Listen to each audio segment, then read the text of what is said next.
The custom of the Omer, counting of the Omer, has developed significantly over thousands of years. Originally, the Omer was an offering, an agricultural offering that would be brought to the temple. But as Jews became more urbanized and we didn't grow our own crops, the rabbis reinterpreted the festival of Shavuot away from a harvest festival into a festival about the revelation at Sinai. And so leading up to it, instead of having agricultural gifts essentially, we moved more into a stage of preparation. Pirkei Avot talks of 48 ways of wisdom, to acquire wisdom, and so the rabbis associated each of the 49 days of the Omer with a new way to acquire Torah.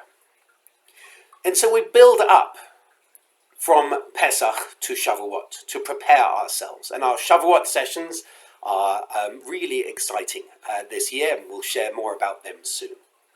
But the Omer itself, we count it in services, but what else to do with it? Well, particularly, the first part of the Omer is seen as a period of semi-mourning. Traditionally, we don't have celebrations during that time.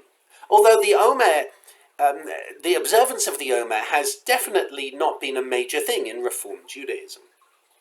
So what I like to do is wait until Lag BaOmer, which is this weekend, to host weddings. Hence, my attire this morning, because I have a Bat Mitzvah rehearsal and 2 wedding rehearsals, as well as our Kabbalat Shabbat service today. Because on Lag BaOmer, the 33rd day of the Omer, we start to celebrate.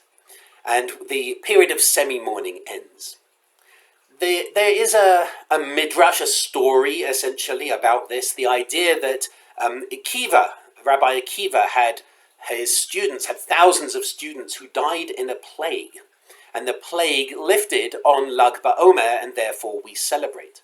And there's an interesting extra reflection on that regarding that plague, because the plague was brought to the students by God because they didn't treat each other kindly. And they needed to go through that intense period of trauma in order to relearn how to treat each other kindly. So the custom of Lag BaOmer developed into bows and arrows and bonfires, celebrations. The bows and arrows may have a different historical connotation. Sometimes we cut hair. You may notice, I don't know if you've been paying attention to my beard length, but I am now much more trimmed, because around Lag BaOmer we can shave our beards and cut our hair. A number of years ago, we had a locks of love ceremony here for Lag BaOmer, and we cut students' hair in the meditation garden, which was a gorgeous service, a gorgeous ceremony, and maybe something worth picking up again for the future. So Lag BaOmer is a time of change, a time of lifting, a time of saying we may have gone through some difficulties, but now we move forward, and we move forward in a positive way. And so some people even plant trees, in fact, on Lag BaOmer, particularly in Israel. There are those who say, anthropologists say, that the non-cutting of hair and the period of semi-mourning is not just something that's done by Jews, but also by lots of other people as well, lots of other communities based on agriculture, that they would limit themselves so that the earth could add more, essentially, almost like a sort of balancing of energy. We'll use up less energy so the earth can use more. It's a rather interesting thing, that it's not just us who have a tendency, have a custom of restraining ourselves, holding ourselves back for the first 33 days of the Omer. But what it also means is that we're getting close to Shavuot. And Shavuot, that festival of revelation, and we'll be talking soon, we'll be sharing soon about these really exciting topics around the theme of boundaries that we'll be looking at during our Tikkun Leil Shavuot. So I invite you to join us for a real celebratory weekend, a Lag BaOmer Shabbat weekend. We have our Friday night live back this evening, and it's wonderful to have the Friday Night Live band. I do hope that you'll be able to join us for that. And then we have Bee's Bat Mitzvah ceremony tomorrow morning, and we really encourage as many people as possible to come and support our young people. Young people throughout New Mexico, and indeed throughout the world, I guess, really face challenges and need to know the community are there for them.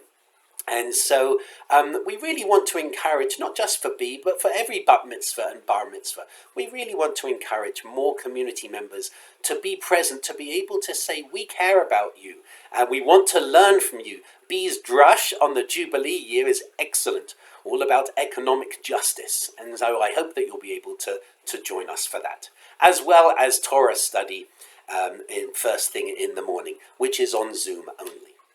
So I do encourage you to join us this evening for our Friday Night Live Torah study tomorrow morning on Zoom only, and for B's Bat Mitzvah ceremony. And I wish you a joyous Lag BaOmer. Feel free to go and celebrate, enjoy bows and arrows, bonfires, although be careful with bonfires, and even cutting hair. If you wish, if that's your custom, I wish you Shabbat Shalom.